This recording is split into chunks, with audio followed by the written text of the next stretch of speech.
Hello everyone. Hi, this is Akhilesh. I hope you are all well.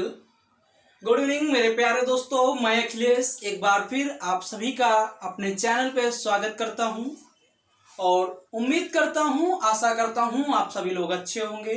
आप सभी लोगों का स्वास्थ्य से चल रहा होगा और पढ़ाई भी आपकी अच्छे से चल रही होगी.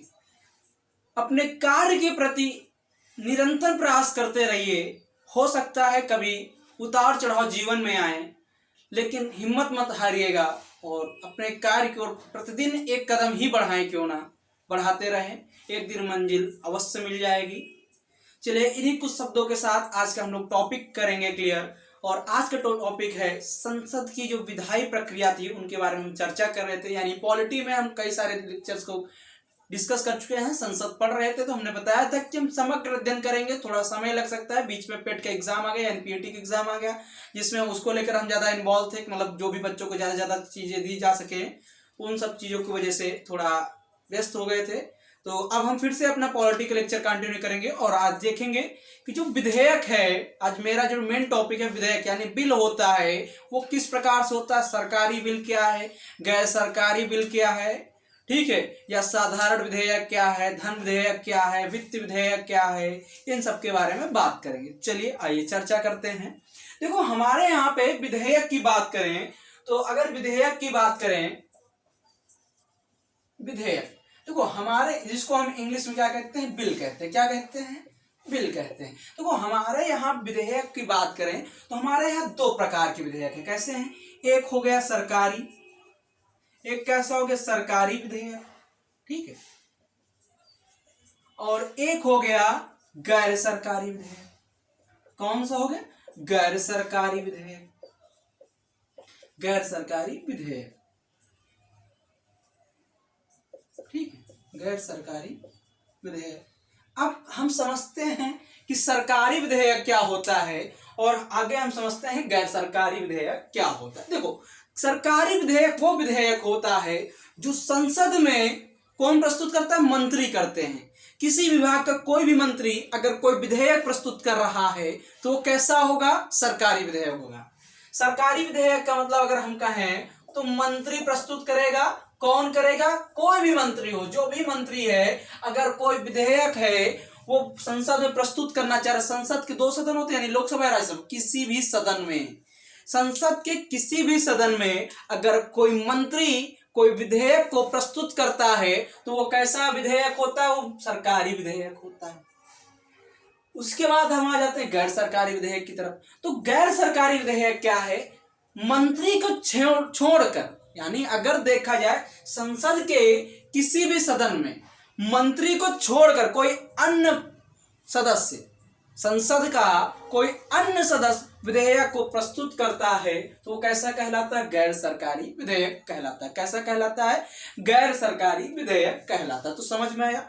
यानी अगर कोई मंत्री प्रस्तुत कर रहा है किसी विधेयक को, किसी कानून को, तो वो क्या कहलाएगा, सरकारी विधेयक.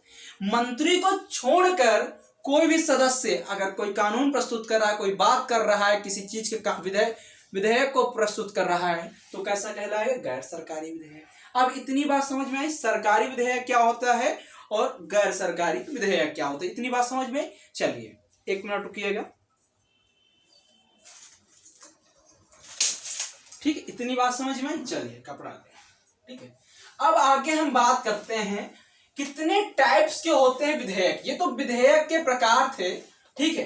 प्रकार का मतलब कि दो टाइप्स के हमारे यहाँ विधेयक हैं. अब हम जानते हैं कि जो सरकारी विधेयक, यानी कि सरकारी विधेयक जान चुके हैं, गैर सरकारी विधेयक जान चुके हैं. अब हम जानेंगे जो साधारण विधेयक है, या धन विधेयक है, या वित्त विधेयक है, या साधा जो अमेंडमेंट विधेयक है, संविधान संशोधन विधेयक है, ये क्या है. देखो हमारे यहाँ पर मुख्यतः हम ऐसे समझेंगे. पहला क्या है, साधारण विधेयक. पहला क्या है, साधारण विधेयक, ठीक है. उसके बाद दूसरा क्या है, धन विधेयक. क्या है, धन विधेयक, ठीक है. उसके बाद तीसरा क्या है, वित्त विधेयक. वित्त विधेयक, चौथा क्या है, संविधान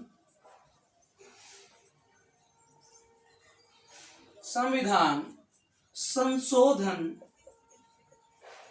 विधेयक। ठीक है, हमारे संसद में कुल 4 प्रकार से विधेयक प्रस्तुत किए जाते हैं। कितने प्रकार के? कुल 4 प्रकार के। इसके पहले हमने जो समझा कि अगर मंत्री प्रस्तुत करेगा तो सरकारी होगा, अगर मंत्री को छोड़कर कोई अन्य सदस्य प्रस्तुत करेगा तो गैर सरकारी होगा। अब हमारे यहाँ जो टाइप्स है यानी विधेयक कितने प्रकार के होते हैं, तो साधारण, अच्छा ये देखो अब सही है।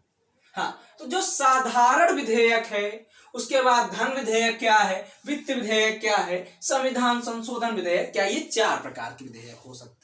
यानी संसद में कुल कितने प्रकार के विधेयक प्रस्तुत किए जा सकते हैं? 4 प्रकार के। एक कैसा साधारण, एक कैसा वित्त, एक कैसा धन और एक कैसा संविधान संशोधन विधेयक। ठीक है, इतनी बात समझ में आई।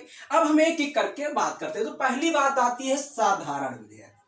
तो साधारण विधेयक वो विधेयक होता है जिसमें वित्तीय विषयों को छोड़कर, साधारण विधेयक वह विधेयक होता है जिसमें वित्तीय विषयों को यानी वित्तीय विषयों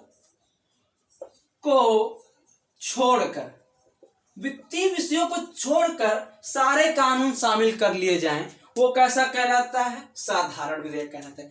यानी जहां पर पैसा की बात ना हो, कोई कानून बनाना हो, कोई लॉ बनाना हो, ठीक है, कोई कानून बनाना हो, कोई लॉ बनाना हो, कोई अधिनियम पारित करना, किसी में बात करनी हो, कुछ जोड़ना हो, कुछ घटाना हो, वो सब पैसे का है, ये साधारण विधेयक है। यानी जहां पर पैसा की बात ना हो, गांधी जी की बात ना हो, वो कैसा विधेयक है? साधारण।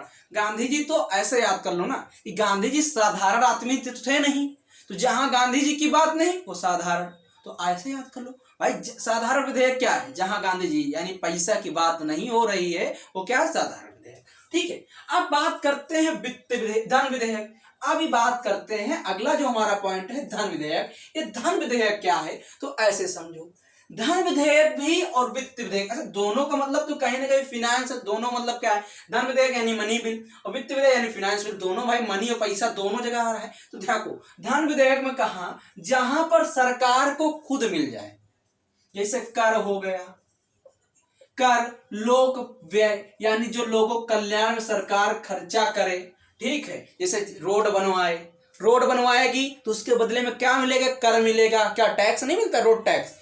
तो ठीक है, जहां पर सरकार को टैक्स की बात हो, लोक कल्याण व्यय में खर्चा भी करना हो, कुछ लेना होगा, कुछ देना होगा, यानी जहां पर कर और लोक कल्याण की बात होगी, वो कैसा विधेयक होगा? धन विधेयक। वो कैसा विधेयक होगा? धन विधेयक होगा। अच्छा, वो कैसा विधेयक होगा? धन विधेयक होगा। अब उसके बाद बात करते हैं वित्त विधेयक। अब बात करते हैं तो लोक कल्याण सही, लोक व्यय में यानी आम जनमानस के कल्याण में, उसके बाद कर में, इन सब में जो संबंधित जितना भी कानून बनाना हो कैसे बनाएगा? धन विधेयक के अंतर्गत। उसके बाद बात करते हैं वित्त विधेयक क्या है। इसमें भी पैसे की बात आई ना, पैसे की बात। देखो वित्त विधेयक यानी फिनेंस बिल में भी पैसे की बात आई ना। अगर फिनेंस बिल में पैसे की बात आई तो समझने की कोशिश करना ध्यान से, क्योंकि इन दोनों में मिरर कॉन्सेप्ट डिस्टर्ब है। ठीक है, बस थोड़ा सा डिस्टर्ब है, बस उसके बाद अगर मान लो सुरक्षा संबंधित कोई कानून बनाना है, सुरक्षा संबंधित यानी आर्मी के लिए, जैसे क्या है, आर्मी के लिए पेंशन देना है, कुछ चीजें लानी है, मिसाइल लानी है, क्या लानी है? मिसाइल लानी, कोई डिफेंस सिस्टम लाना, कोई लड़ाकू विमान खरीदना है, ये सब कहां से आएंगे? वित्त विधेयक में आएंगे। ये कहां आएंगे? वित्त विधेयक में। इतनी बात समझ में आई? इतनी बात समझ में आई कि नहीं है? बोलो हाँ। अगर इतनी बात समझ में आई तो बोलो हाँ। यानी जहां पर सुरक्षा से संबंधित सैन्य खर्चे हों वो सिर्फ किस में आएंगे? वित्त विधेयक में आएंगे। इतनी बात समझ में आई? उम्मीद करता हूं बिल्कुल आई होगी। उसके बाद अंतिम जो टॉपिक है संविधान संशोधन विधेयक क्या है। तो एक बात समझो, ऐसे संविधान संशोधन तो हम बहुत पढ़ा दिए हैं, पहले से लेके 105 तक पढ़ा दिए हैं, सब कुछ समझाया, लेकिन फिर से बताएंगे, हर बार की तरह हम फिर से बताएंगे संविधान संशोधन विधेयक क्या है। जब हमारे संविधान में कुछ जोड़ने की बात हो या कुछ घटाने की बात हो या कुछ त्रुटियों को सुधारने की बात हो, वो क्या कहलाता है? संविधान संशोधन कहलाता है। तो सब संविधान संशोधन ये कहलाता है। तो अगर भैया संसद में ही तो रखा जाएगा, और जब तक पहले हमने बता दिया है कि जब तक राष्ट्रपति के किसी बिल पर साइन नहीं होंगे वो कानून नहीं बनता है। तो जब तक राष्ट्रपति के शामिल नहीं होते, जैसे कि कोई मान लो हम कह दें कि आज से क्या हो गया, ऐसा समझो वयस्क की एज क्या रखी है, वयस्क की एज 21-18 रख दी ना, कि 18 साल के व्यक्ति क्या कर सकता है, वोटिंग कर सकता है। परंतु कल मोदी जी कह दें या किसी मंत्री के द्वारा विचार रखा जाए कि नहीं 16 साल का व्यक्ति आज के समय में, आज की जनरेशन में वयस्क हो गया, 16 साल का बच्चा, ठीक है, तो उसको वोट करने का अधिकार दिया जाए, इसके लिए कानून रखा जाएगा। तो ये जो क्या होगा, ये संविधान में संशोधन होगा ना, जैसे ये वाला हुआ 61वां संविधान संशोधन हुआ था, उसी तरह इसमें भी होगा। तो ये भी कोई ना कोई संशोधन तो होगा। तो जब ये कहाँ रखा जाएगा, संसद में, तो ये क्या कहलाएगा, विधेयक कहलाएगा। और जैसे ये दोनों सदनों से पास हो जाए, जैसे ये दोनों सदनों से पास हो जाए और राष्ट्रपति भी इसमें सिग्नेचर कर दें, वो क्या बन जाता है, बिल बन जाता है। बिल क्या नहीं, अधिनियम बन जाता है। वो क्या बन जाता है, अधिनियम। यानी कि जब किसी विधेयक में राष्ट्रपति के सिग्नेचर हो जाए, संसद के दोनों सदनों से पास हो जाए, ठीक है, तो वो क्या हो जाता है, अधिनियम में परिवर्तित हो जाता है, यानी एक्ट में परिवर्तित हो जाता है। सीधी सी भाषा में समझिए, मान लो कोई भी कानून है जो संसद के दोनों सदनों से पास हो जाए और राष्ट्रपति उस पर सिग्नेचर भी कर दें, तो वो विधेयक नहीं रहकर क्या बन जाता है, अधिनियम बन जाता है, यानी एक्ट बन जाता है। तो चारों में डिफरेंस समझ में आया। साधारण विधेयक क्या है, जिसमें वित्तीय विषयों को छोड़कर सारे कानून बने।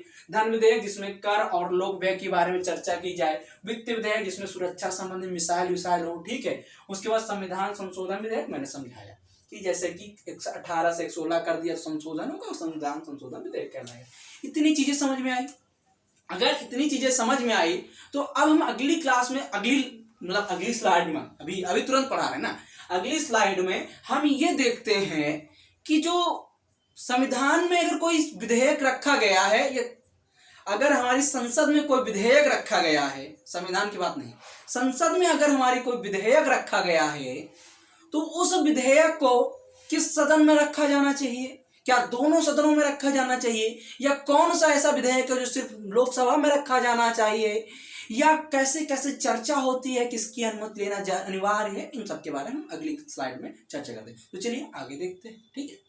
चलिए अगली स्लाइड में अब हम देखते हैं, इसमें क्या देखेंगे, इस स्लाइड में हम यही देखेंगे कि जब संसद में किसी विधेयक को प्रस्तुत किया जाता है, जब संसद में किसी विधेयक को प्रस्तुत किया जाता है, तो उसमें किस प्रकार से उसको प्रस्तुत किया जाता है, क्या क्या शर्तें होती हैं, किस प्रकार से उस पर चर्चा होती है, क्या क्या शर्तें हैं चर्चा के लिए, कौन चर्चा कर सकता है, कौन चर्चा नहीं कर सकता है, किस तरीके से उस पर अध्यक्ष का रोल होता है, या किस तरीके से उस पर हस्ताक्षर हो सकते हैं, कैसे मानेंगे पास हुआ, कैसे मानेंगे पास नहीं हुआ, या दूसरे सदन की क्या प्रस्तुतिकरण होती है उसमें, या राष्ट्रपति का क्या हस्तक्षेप होता है, इन सब के बारे में हम चर्चा करेंगे। तो उम्मीद करता हूं कि जो पिछला भी पढ़ाया आपको समझ में आया। और आगे देखते हैं। तो देखो, जो हमारे यहाँ किसी संसद को, मान लो हमने ले लिया साधारण विधेयक प्रस्तुत करना है, मान लो हमने ले लिया, चाहे जो हो सबकी प्रक्रिया एक ही है, ठीक। पहली बात तो मान लो साधारण विधेयक है, हमको कहाँ प्रस्तुत किया, संसद के किसी सदन में, संसद के किसी भी सदन में रख सकते हैं। ध्यान देना, संसद के किसी भी सदन में, किसी भी सदन में। अभी बताया था ना, साधारण विधेयक, धन विधेयक, वित्त विधेयक और संविधान संशोधन विधेयक, ये 4 प्रकार के भी बताए थे। जिनमें से अगर हम धन विधेयक को छोड़कर सारे विधेयक हम कहीं पे भी प्रस्तुत कर दें, लेकिन जो धन विधेयक होता है वो सिर्फ और सिर्फ लोकसभा में ही प्रस्तुत किया जा सकता है। यानी उसकी जो पहली सुनवाई होगी धन विधेयक की, कहाँ होगी, लोकसभा में। तो धन विधेयक कहाँ प्रस्तुत होगा, सिर्फ और सिर्फ लोकसभा में प्रस्तुत किया जाएगा।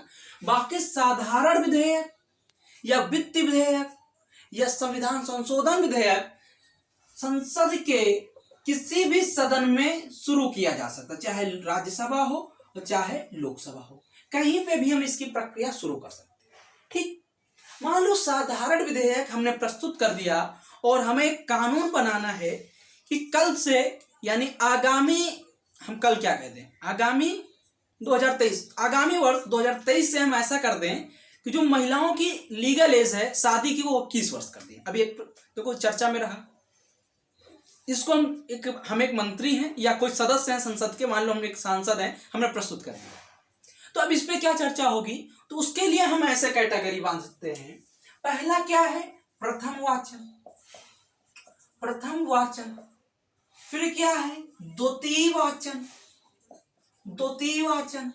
फिर क्या है, तृतीय वाचन। अब पहले हम ये तीनों वाचन को समझते हैं, तो हम पहले चर्चा करेंगे प्रथम वाचन पे। लिखते चलना, जिसको नोट्स बनाने हैं लिखते चलना भाई, ठीक। तो प्रथम वाचन में क्या होगा कि कोई भी विधेयक जब साधारण विधेयक प्रस्तुत किया जाता है तो वो किसी मंत्री के द्वारा या संसद के किसी सदस्य के द्वारा प्रस्तुत किया जाता है। उसको प्रस्तुत करने के पहले अग्रिम सूचना देनी पड़ती है उस सदन को, जिस सदन में प्रस्तुत करना है उसको अग्रिम सूचना देनी पड़ती है। उसके बाद उसकी प्रस्तुतकरण का समय बताया जाता है, यानी जब सूचना अग्रिम सूचना दोगे तो उसके बाद उसको समय दिया जाएगा, ठीक है, पेश करने के लिए। और उसके बाद जब पेश कर दिया जाएगा तो उस पर बहस नहीं होगी। पहली और पहली में सिर्फ यही है कि अग्रिम सूचना देना और प्रस्तुत करने की बात बताएगी, यानी पहले प्रथम वाचन में उस पे जो है क्या करना है, प्रथम वाचन में यही प्रक्रिया होती है, प्रस्तुतिकरण। तो हम सीधी सी बात कह लें, प्रथम वाचन में क्या होता है, किसी संविधान को जो विधेयक होता है, प्रस्तुतिकरण। यानी कि हम सीधी सी बात करें, जिस विधेयक को प्रस्तुत करना है उसके पहले वाचन में, प्रथम वाचन में पहला मुख्य काम क्या है, प्रस्तुतिकरण। अब बताओ, अगर प्रस्तुतिकरण हो गया है तो इसको स्वीकार करना, यानी उसका शीर्षक बताया जाएगा ना कि हम किस लिए या किस पर इसका संविधान, किसका लिए ये विधेयक लाए, कौन सा टॉपिक है जिसपे हम ये विधेयक लाए, तो उसका शीर्षक बताना पड़ेगा। तो वो शीर्षक भी बताते हैं। प्रस्तुतिकरण और क्या होता है, शीर्षक बताना होता है। क्या बताना होता है, शीर्षक बताना होता है। यानी प्रथम वाचन में सीधी से मतलब है जो साधारण विधेयक प्रस्तुत किया जाता है उसका प्रस्तुतिकरण करना होता है और दूसरी बात उसका शीर्षक बताया जाता है, ये प्रथम वाचन है। द्वितीय वाचन क्या होता है, जब उसका शीर्षक बता दिया जाता है तो द्वितीय वाचन ही सबसे महत्वपूर्ण है। इसी पे पूरी चर्चा होती है, पूरी बहस होती है, पूरी जांच की जाती है प्रवर समिति के द्वारा, और जो भी क्रियाएं होती हैं संसद में सब कुछ किया जाता है। यानी कि पूरी की पूरी कहाँ होती है, द्वितीय वाचन में। बहस होना, जांच करना, ये सब चीजें हो जाती हैं, इसी में वोटिंग हो जाती है। तृतीय वाचन में क्या होता है, जब सब कुछ पास हो जाता है तो अध्यक्ष के द्वारा क्या किया जाता है, मोहर लगाई जाती है। तृतीय वाचन में अध्यक्ष के द्वारा क्या किया जाता है, मोहर लगाई जाती है, ठीक है। तो तृतीय वाचन में अध्यक्ष के द्वारा मोहर, द्वितीय वाचन में जांच बहस करना, प्रथम वाचन में प्रस्तुतिकरण और क्या, शीर्षक बताना कि हम इस पे कानून बनाने जा रहे हैं, महिलाओं की उम्र 21 शादी की करने जा रहे हैं। ये प्रस्तुतिकरण और शीर्षक हो गए। द्वितीय वाचन पे उसमें बहस होगी कि नहीं इतनी क्यों करने, इतनी क्यों करो, इतनी नहीं, मतलब जांच वाँच होगी, क्या ये सही है गलत है, किसी के साथ धर्म समुदाय में कोई ठेस वेस तो नहीं पहुंचे, ये सबकी जांच होगी, ठीक। उसके बाद तृतीय वाचन में जब पास हो जाता है कानून, जिस सदन में रखे, मान लो हमने कहाँ रख दिया, लोकसभा में। ये वाला जो कानून है 21 वर्ष वाला हमने कहाँ रख दिया, लोकसभा में। जब लोकसभा में रख दिया तो अब ये यहाँ से जब प्रस्तुत होगा तो जो लोकसभा का अध्यक्ष होगा, जब बहस होगी, जांच होगी, चर्चा होगी, मतदान हो गया, तो वो क्या करेगा, जब वो पास हो, अगर पास हो गया हम ऐसा मानेंगे कि वो पास हो गया, और जब वो पास हो जाएगा तो उसमें क्या करेंगे, अध्यक्ष साहब मोहर लगा देंगे। तो तीसरे स्टेप में क्या है, तृतीय वाचन में क्या है, अध्यक्ष साहब की मोहर लगाना, ठीक है। जब एक सदन से पास हो जाएगा तो कोई भी कानून हो दूसरे सदन जाता है कि नहीं जाता, बोलो हाँ, बोलो हाँ, दूसरे सदन जाता है तो बिल्कुल जाएगा। तो चलो दूसरे सदन राज्यसभा, देखो अभी तुमको हम राज्यसभा की सैर करा रहे हैं। कहाँ सैर करा रहे हैं भैया, राज्यसभा की सैर। चलो देखो फ्री में राज्यसभा की सैर करा रहे हैं सबको, और सबका एक ही काम है, अगर हम फ्री में राज्यसभा की सैर करा रहे हैं तो तुम फ्री में शेयर भी कर दो, हम सैर कराएंगे तुम शेयर कर दो, ठीक है। अब चलो, तो तृतीय, इसका जो फोर्थ स्टेप होता है उसमें क्या होता है, दूसरे सदन में प्रस्तुत करना। अगर यही चीज राज्यसभा में शुरुआत की जाती तो कहाँ आ जाती? लोकसभा में। दूसरे सदन में प्रस्तुत करना।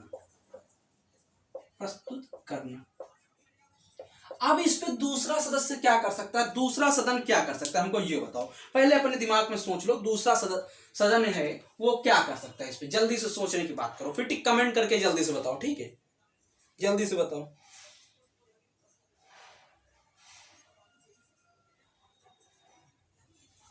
ठीक है, जल्दी से कमेंट करके बताओ हमको। देखो इसमें क्या करेगा, पहला काम तो एक ही करेगा, जो आया विधेयक उस पे उसी तरीके से चर्चा करके तुरंत पास कर देना। ठीक है, यानी जो विधेयक आया बिना किसी मतभेद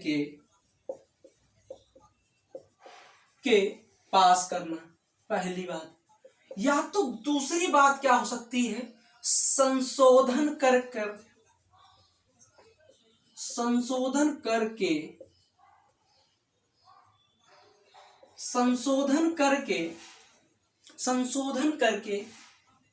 पुनः सदन में वापस कर देना। कहां? पहले वाले सदन में।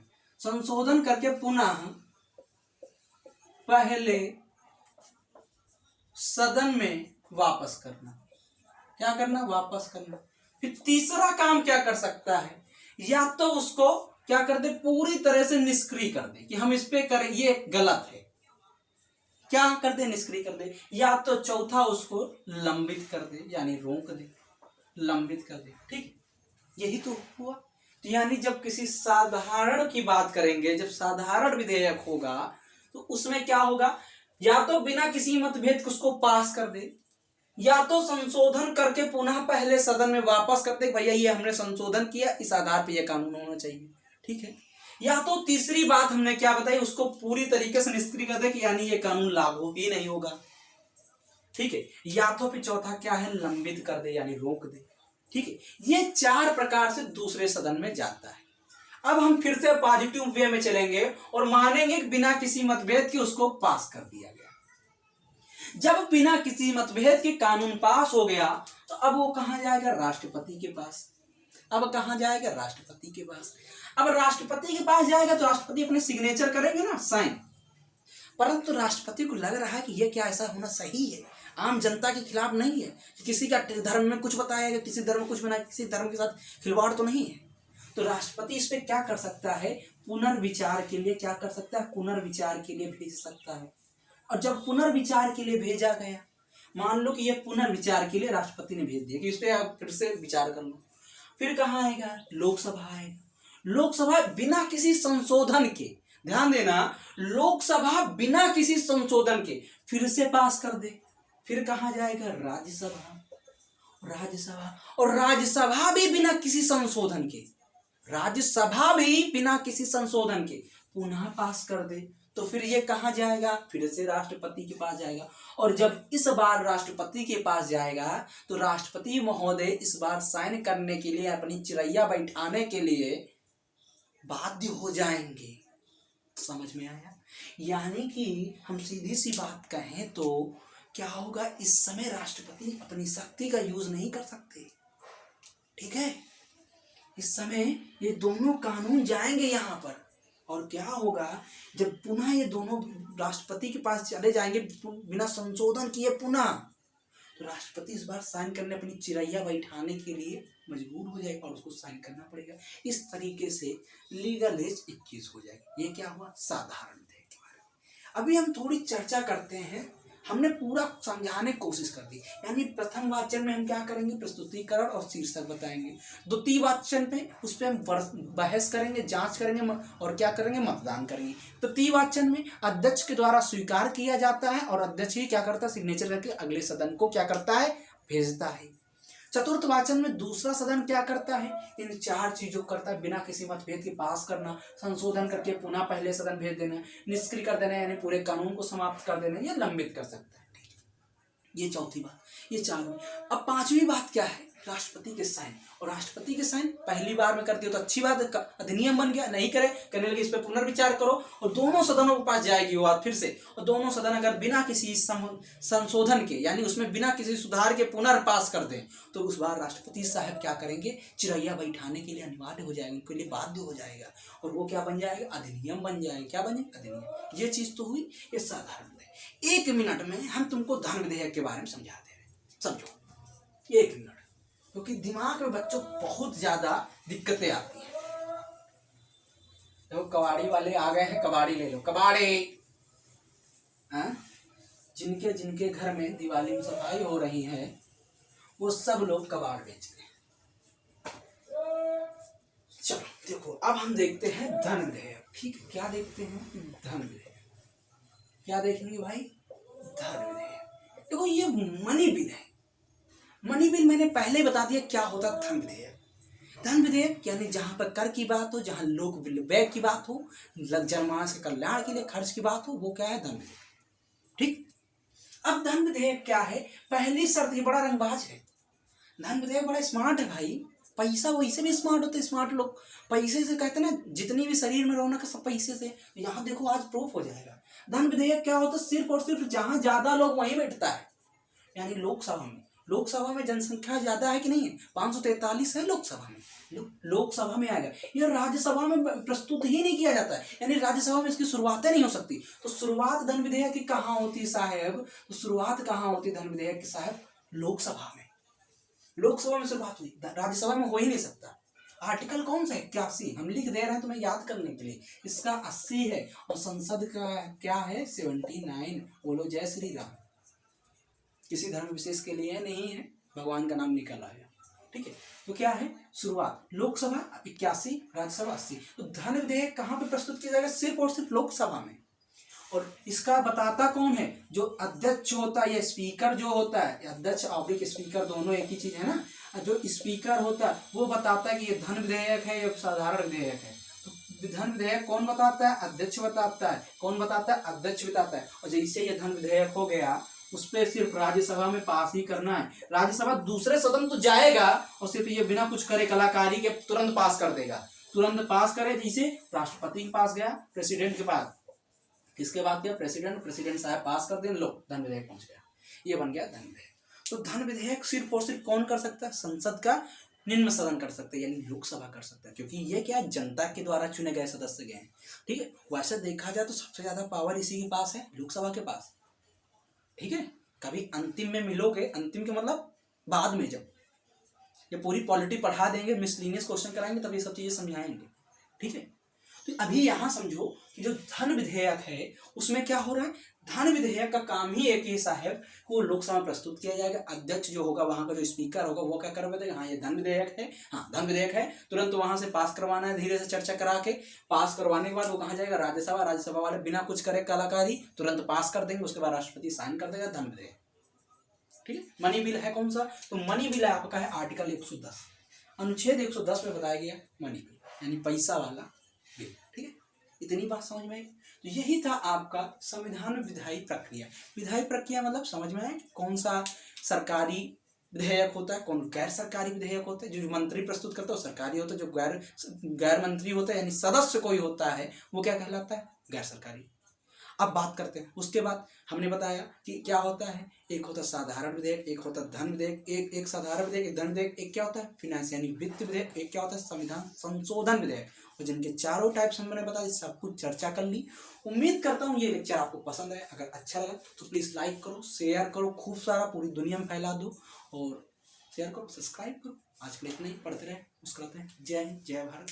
और आप सभी को लिए दीपोत्सव के इस पावन पर्व पे हमारी तरफ से और हमारे पूरे परिवार की तरफ से, क्रैक स्टडी बाय के छोटे से परिवार की तरफ से आप सभी का खूब सारा त्योहार को एंजॉय करें। आप सभी का त्योहार है, खूब सारा त्योहार एंजॉय करें, मन प्रफुल्लित करें। भगवान श्री राम, माता रानी सीता माता आपकी सब कृपा करें, प्रभु हनुमान आपकी कृपा करें, और आगामी वर्ष में जितनी भी परीक्षाएं उनमें सब में आप ताबड़तोड़ सिलेक्शन लेके जाएं। आज के लिए पढ़ते रहें, मुस्कुराते रहें। जय हिंद, जय भारत।